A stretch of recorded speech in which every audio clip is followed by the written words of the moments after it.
Hello everyone, Bolt Up here, and I'm super excited to bring everyone a beginner's guide to what has become my favorite deck and my most played deck, Ursaluna Valiant. I think this deck is extremely underrated and in a wonderful spot in the meta. It has both the speed to knock off small early threats, and it also has a strong, powerful late game. The deck plays like a single prize deck, while packing the power and consistency to rival any other deck in the format. For those that don't know, Bloodmoon Ursaluna is a 150 HP basic Pokemon. It has the ability Battle Hardened. When you play this Pokemon from your hand onto your bench during your turn, you may attach 2 basic fighting energies from your hand to this Pokemon.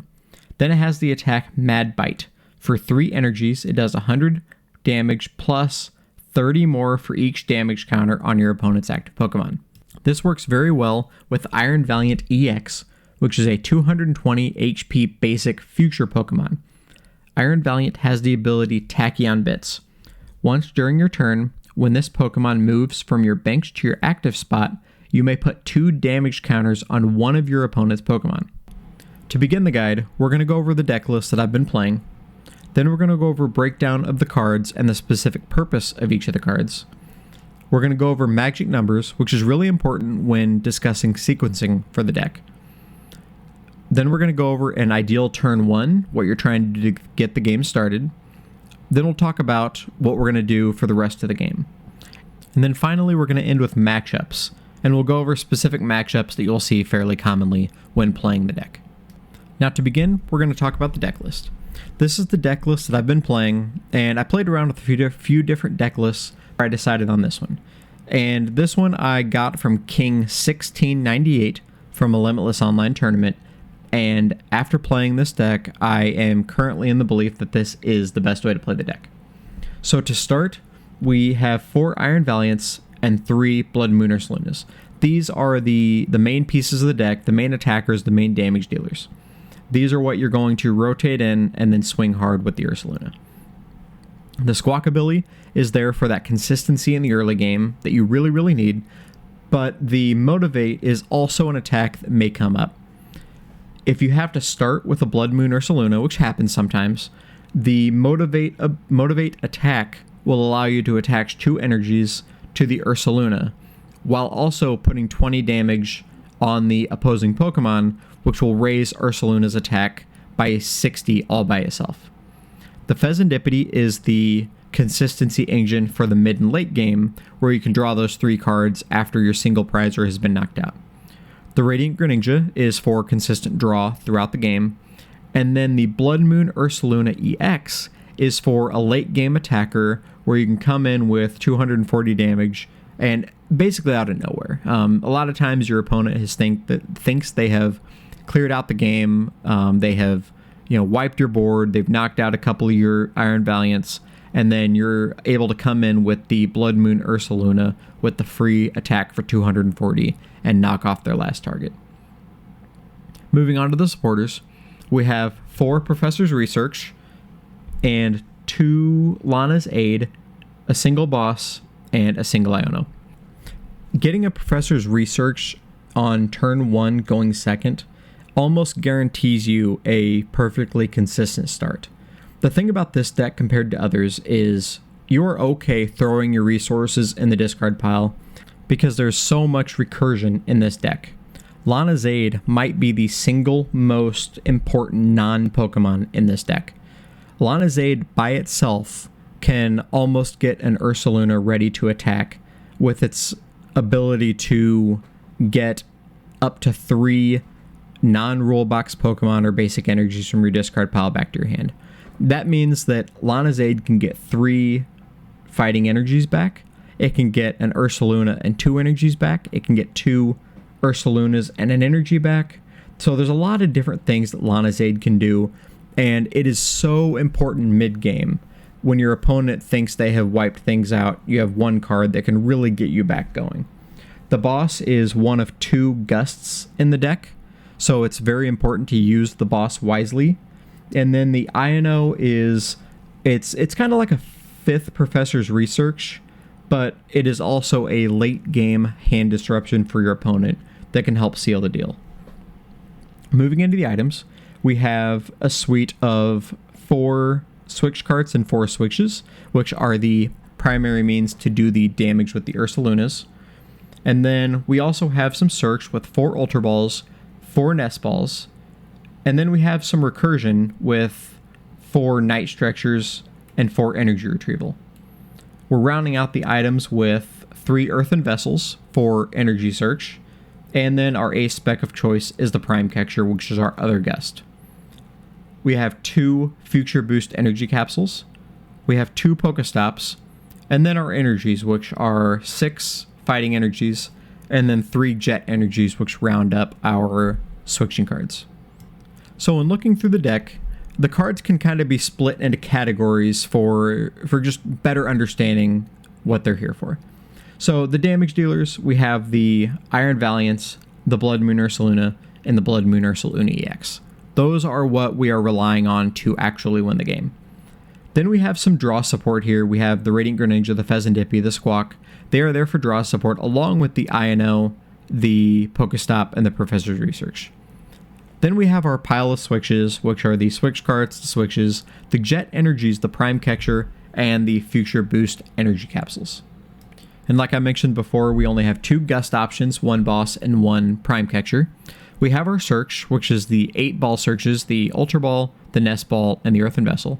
And then finally we have the Recursion cards, the Energy Retrieval, the Lana Zaid, and the Night Stretcher. Now going back to the deck list, you'll notice that we have 7 Trainer 4-ofs in the deck. And that is just to raise the consistency of a deck that may not be consistent or may not look as consistent on the surface. But the 4-ofs in the Ball Searches, the Recursion, and the Professor's Research will allow you to be as consistent as possible. And if you can't play the game of Pokemon, you probably can't win the game. Next, we're going to talk about the math with the Bloodmoon Ursaluna attack. So Bloodmoon Ursaluna does 100 damage plus 30 for each damage counter on your opponent's active Pokemon. So the way the math works is we have the amount of pre-damage done, which is usually done with the Iron Valiant or the Squawkabilly. Then we add the 100 base damage from the Ursaluna, and then we add the 30 times the pre-damage counters done, and that will equal the total damage. So in the example above, there is a single ping of 2 damage counters onto the opponent's active Pokemon. So that's going to be 20 pre-damage plus 100 plus 30 times 2 equals a total of 180 damage. So with one single Tachyon Bits, we're dealing a total of 180 damage. So 160 damage from the Bloodmoon Ursaluna equals 180 total damage on the opponent's active Pokemon. So now in our second example, with 40 damage done, so 2 different Tachyon Bits pings, we're now looking at a total of 260 damage.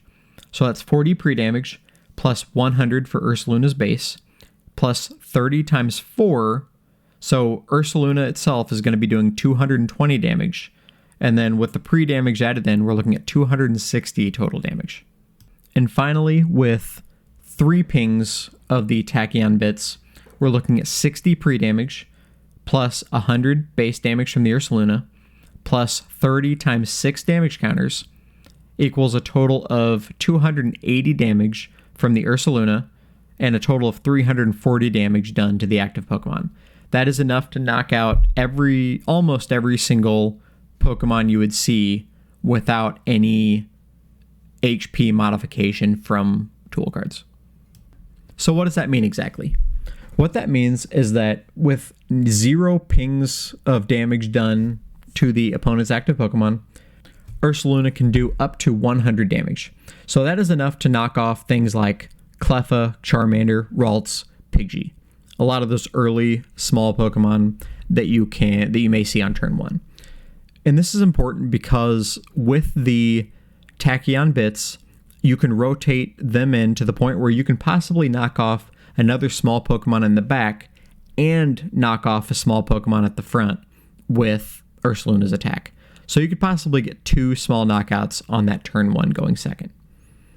With 1 ping of damage, so 2 damage counters from the Tachyon Bits, your Ursaluna can deal damage anything with 110 total damage up to 180. So for here, we're looking at Baby Roaring Moon, Radiant Greninja are two of the key pieces that you can knock off. With 2 pings of damage, so 40 total damage, you're looking at doing up to 260 damage. That's enough to knock off a Regidrago V, a Roaring Moon EX, and a Teal Mask Ogerpon, among others. And then finally, with 3 pings, so 60 damage done to your opponent's active Pokemon, you're now doing 340 damage. And that's enough to knock off Charizard EX, a Gardevoir EX, Dragapult EX, and a Regidrago V-Star. Now you may be thinking, what about everything else I forgot to mention? The Raikou V, the Maradon, the Iron Hands, the B-Barrel, the Lugia V-Star. Well, we're going to talk about the special cases next. First, for special cases, we're going to talk about Pokemon that have weakness to Ursaluna.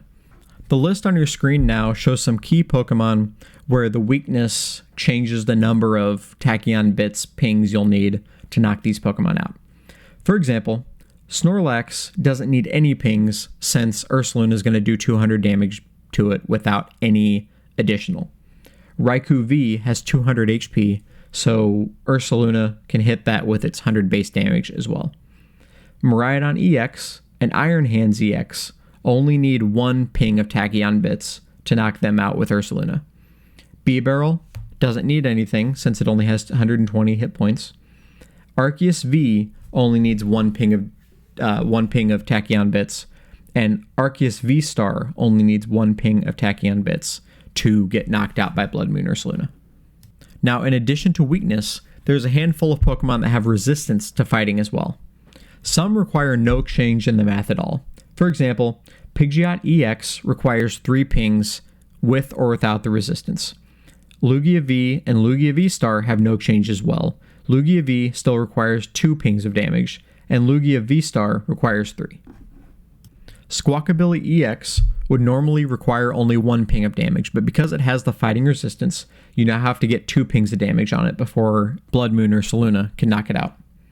And Mew EX also would only require 1 ping normally, but because it has fighting resistance, it does require 2 pings from Tachyon bits before it can be knocked out by Bloodmoon Ursaluna. Now, how do you get started with this deck? Well, first of all, you will always want to go second. And the reason why is you want to be able to play a supporter, and you want to be able to get an attack off. The supporter will allow you to be as consistent as possible with your start, and if you get a consistent start, you are in every single game. And then secondly, you do want to get that attack off because you have the ability to take major knockouts on turn 1 with an Ursaluna and 1, 2, or 3 Tachyon bits pings. Your ideal starting Pokemon is either Squawkabilly or Radiant Greninja. The reason why is you are going to switch them out of the start anyway, and if you start with an Ursaluna, you're not able to use its ability to load up energy to it. And if you start with an Iron Valiant, you're going to have to switch it out and then back in to get the Tachyon bits to trigger.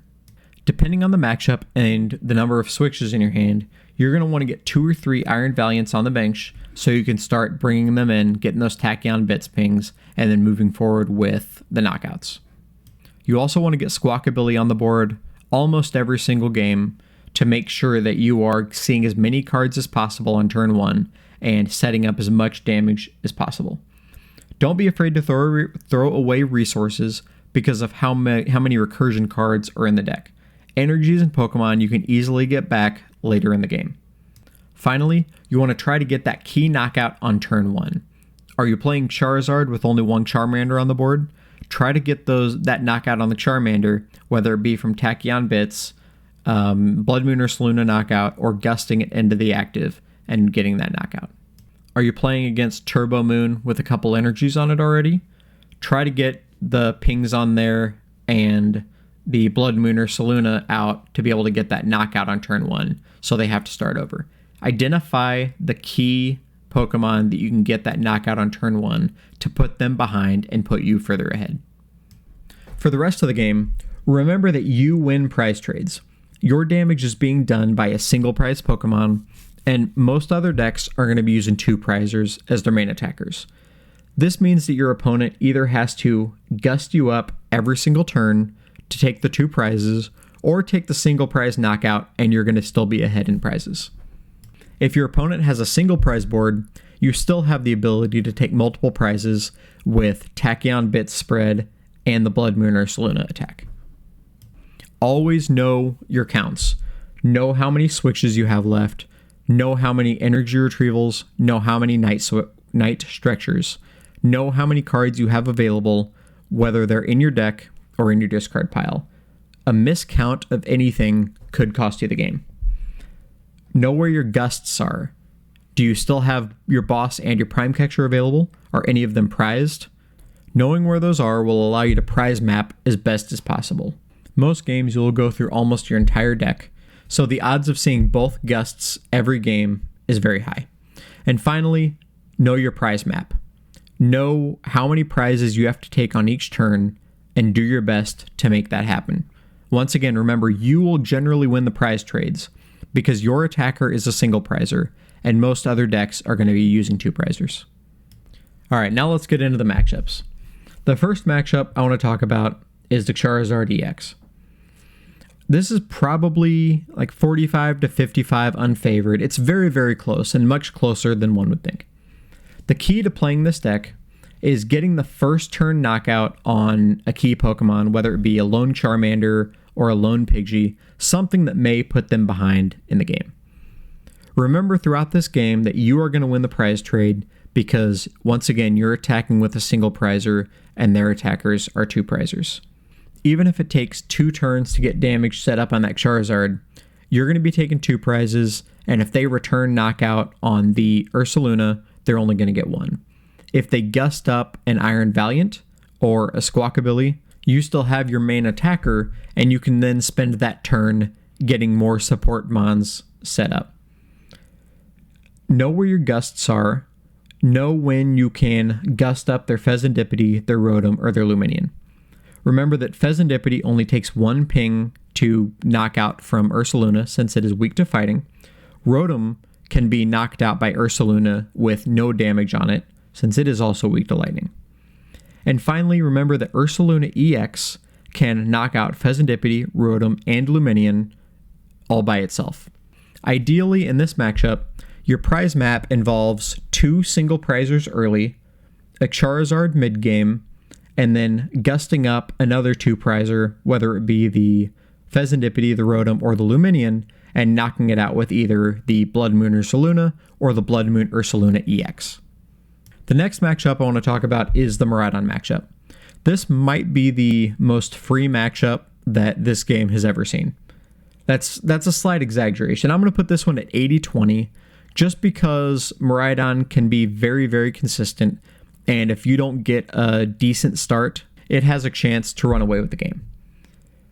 Now remember, with this deck, you one-shot the Raikou V with no damage on it. Everything else in the deck, it takes 1 single ping from Tachyon Bits to 1 hit knock it out with the Bloodmoon Ursaluna. Ideally in this game, you should win 3 turns. Your first 2 turns should be 2 prize knockouts. Then if they throw up a single prizer, you have one of your 2 gusts to gust up another 2 prizer and then win the game. A lot of times Ursaluna EX can be the closer if you are struggling setting up enough Bloodmoon Ursalunas. I don't really have much else to say about the Maradon matchup, as this should be a free win for Bloodmoon Ursaluna. The next matchup I'm going to talk about is Gardevoir. This should be around 60-40, and the thing that really can throw you for a loop in this is Munkidori. Early in the game, you should be targeting the Ralts or the Kirlia, especially if they play any of the 60 HP Ralts. The thing about Gardevoir is they do a lot of the work for you by loading up damage using Gardevoir's Psychic Embrace ability. 1 attachment of energy to a Ralts or to a Kirlia changes them from needing 4 pings attacking on bits to only 3 to get knocked out. You're generally faster than Gardevoir because you can start attacking from turn 1, where they are generally waiting till turn 2 or even turn 3 before they're doing damage. Use the damage counters that they place on themselves to your advantage. It helps fix the math on a lot of their Pokemon when they start placing damage counters on it themselves. They also play like a single prize deck, but you are often able to take 2 prizes in one turn with Tachyon Bits and then attacking with the Bloodmoon Ursaluna. The next matchup I want to talk about is what is possibly the best deck in the game right now, and that is Regidrago V-Star. This is the reason why you should be playing this deck. Ursaluna Valiant is probably 70-30 against Regidrago V-Star. Like Maradon, you're a single prize deck playing against a 2 prize deck. You want to try to get the turn 1 knockout on the lone Regidrago V if possible. A lot of times they're starting their game with a single Regidrago V, and your job is to knock it out. If Regidrago V is able to get going, they're going to use Phantom Dive and start setting up damage counters on your Valiants. If they take those 6 damage counters and place 2 on each of your Valiants, they're going to be setting up a Phantom Dive knockout to get you out of there in just a few turns. You need to use the Switch Carts to your advantage to heal that damage off so they're not able to start taking 2 prizes every single turn. You should be winning this game in 3 turns once you're able to get set up. Really, the only thing you need to watch out for is when Regidrago V-Star copies Noivern EX's Covert Flight attack. The reason why is because it will prevent the damage done to their Regidrago V-Star from Bloodmoon Ursaluna. The thing that gives you hope with this is it only does 70 damage, which means it gives you time to get a boss Prime Catcher turn set up, which will cancel out the effect of that attack and knock out the Regidrago V-Star and hopefully put them down a few turns so you can then finish up the game. Next up is the deck that just won the World Championships, and that is Iron Thorns. This deck, like Maradon, is very favored, and I would say probably 70-30. The thing that gives Iron Thorns a hope in this matchup is you cannot Squawkabilly, you can't Greninja, and you can't attack with Ursaluna EX. This means that setting up can be a little bit difficult, but once you get set up, you're fine. Remember that Iron Valiant's ability still works. Iron Thorns only prevents the abilities from non-future Pokemon. Since Iron Valiant is a future Pokemon, the Tachyon Bits still hit, and Bloodmoon Ursaluna hits Iron Thorns for weakness. This means that it takes one single ping of Tachyon Bits for Ursaluna to knock out an Iron Valiant. For them, it is very difficult to one-shot anything because they cannot use a double turbo energy, and they have to use a Future Boost energy capsule to be able to one-shot a Bloodmoon Ursaluna. Once you get a couple Iron Valiants set up, you pretty much have this game wrapped up. Remember that you can shuffle the Iron Valiants around to buy yourself a couple turns since they're not able to one-shot an Iron Valiant. Next up is the Raging Bolt Ogerpon deck. This deck is probably 60-40 in your favor. Just like a lot of other decks, this is a 2 prize versus a 1 prize deck. The difference is they are as fast as you and you do not hit them for weakness. This is definitely a matchup where you need to go second and you need to try to get set up as quickly as possible. The key in this matchup is trying to take out the Ogerpons, because without the Ogerpons, they will not be able to do much damage to you. Even though Ursaluna is a single prize card, they still need to discard 3 energies to be able to one-shot an Ursaluna. And as fast as Raging Bolt can be, you are just as fast, but you're taking out 2 prizers, while they are generally only taking out 1 prizers. The last matchup I want to talk about is a deck that has been gaining a lot of popularity lately, and that is Ancient Box. This is what I believe truly to be the only real deck that you should fear. The reason why that is because this is another single prize deck that is just as fast as you are. What makes it worse is, yes, you attack like a single prize deck, but your support mons are 2 prizers. So if they're able to gust up an Iron Valiant or 2, that puts them in a significant prize advantage. The tips for this deck are to take advantage of the Fezandipiti EX if they play it. If they drop it, we need to make sure at some point we are going to gust it up and get 2 prizes. The next thing is to watch for Fluttermane. Number 1, when Fluttermane is in the active, it will shut down the Tachyon Bits ability, so be careful with that. Now, because Roaring Moons only take 1 ping from the Tachyon Bits before they are knocked out by the Ursaluna, That allows you to spread the Tachyon bits around more than you would in other decks. What this means is, in a single turn, you can spread damage around to multiple Roaring Moons, setting up knockouts for future turns. But you can also spread damage onto a Flutter Mane, and over the course of a couple turns, get a knockout with the Tachyon bits and take an extra 2 prize turn while swinging the prize trade back in your favor. Ursaluna Valiant is an extremely fun deck and a very underrated deck to play. It has really good matchups against most of the meta, and it can snatch wins away from your opponent when they least expect it. If you want to see some gameplay from this deck, check out some other videos on my YouTube channel, but also check out my Twitch stream at twitch.tv/theboltup, where I'd be happy to answer any questions you may have about this deck. Thank you very much for your time, and I hope you learned something. If you did enjoy this video, please like the video, subscribe to the channel, or leave a comment with any thought or a question about the deck, and I will do my best to answer them. Once again, thank you very much, and until next time, I will see you then.